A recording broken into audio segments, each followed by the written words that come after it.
Lecture de la lettre aux Hébreux. Frères, Jésus est capable de sauver d'une manière définitive ceux qui par lui s'avancent vers Dieu, car il est toujours vivant pour intercéder en leur faveur.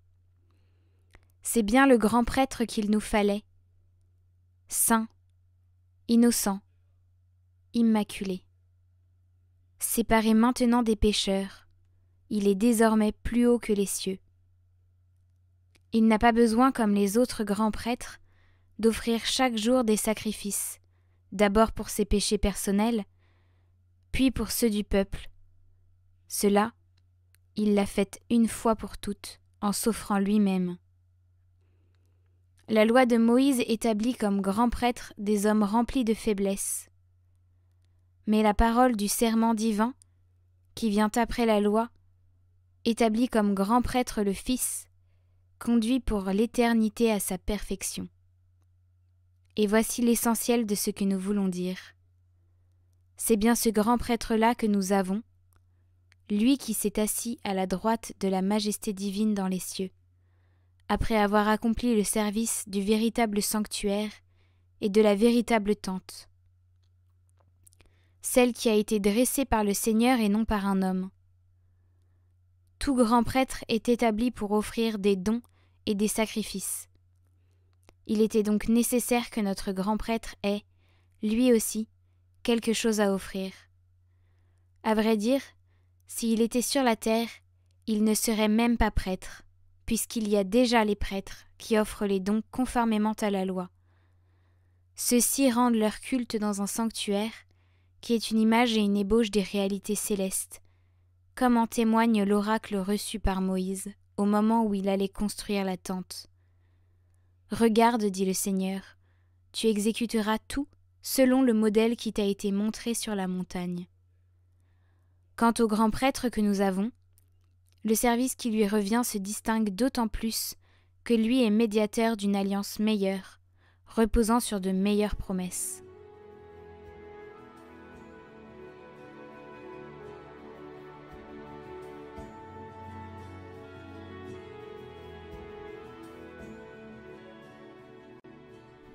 Me voici, Seigneur, je viens faire ta volonté.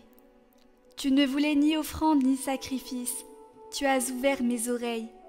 Tu ne demandais ni holocauste ni victime.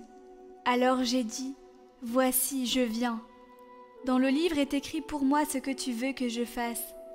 Mon Dieu, voilà ce que j'aime. Ta loi me tient aux entrailles. J'annonce la justice dans la grande assemblée.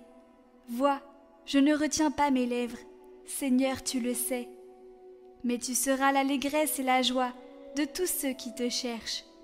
Toujours ils rediront, le Seigneur est grand, ceux qui aiment ton salut.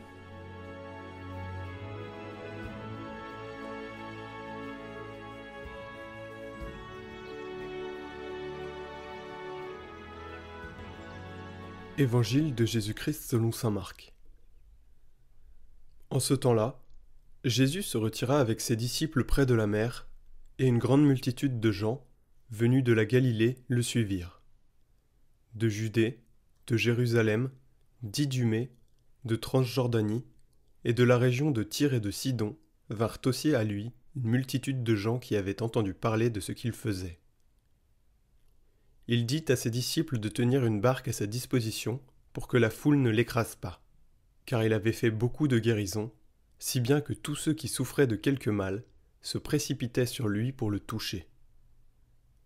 Et lorsque les esprits impurs le voyaient, ils se jetaient à ses pieds et criaient « Toi, tu es le Fils de Dieu !» Mais il leur défendait vivement de le faire connaître.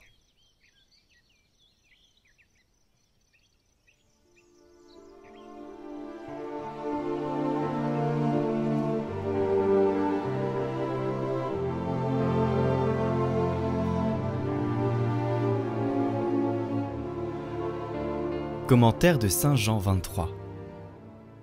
Beaucoup de gens de Galilée le suivirent, et beaucoup de gens de Judée, de Jérusalem, d'Idumée et de Transjordanie vinrent à lui. Seigneur, ouvre mes lèvres et ma bouche annoncera ta louange. Quand on pense à ces paroles, qui sont répétées chaque jour pendant la prière du matin au nom de la Sainte Église qui prie pour elle-même et pour le monde entier, par les milliers et les centaines de milliers de bouches ouvertes par la grâce ainsi demandée, notre vision s'élargit et se complète. Voici l'Église qui s'annonce, non comme un monument historique du passé, mais comme une institution vivante. La Sainte Église n'est pas comme un palais qui se construit en un an. C'est une ville très vaste qui doit contenir l'univers entier. La montagne de Sion est fondée sur la joie de toute la terre. La cité du grand roi s'étend vers le nord. La fondation est commencée depuis 20 siècles, mais elle se poursuit. Et elle s'étend à toute la terre jusqu'à ce que le nom du Christ soit adoré partout. À mesure qu'elle se poursuit, les nouveaux peuples à qui le Christ est annoncé exultent de joie. Les peuples sont dans la joie à cette annonce. Et elle est belle aussi, cette pensée. Elle est édifiante pour tout prêtre qui récite son bréviaire.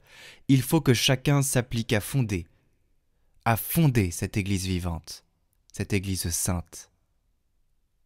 Que celui qui s'applique à cette belle œuvre par la prédication dise au Seigneur en tant que messager de son évangile : « Seigneur, ouvre mes lèvres et ma bouche annoncera ta louange. » Et celui qui n'est pas missionnaire, eh bien qu'il désire ardemment coopérer lui aussi à la grande tâche de la mission. Et lorsqu'il psalmodie en privé, tout seul dans sa cellule, qu'il dise lui aussi « Seigneur, ouvre mes lèvres ». Car par la communion de la charité, il doit considérer comme sienne toute langue qui est alors en train d'annoncer l'Évangile, qui est la louange divine suprême.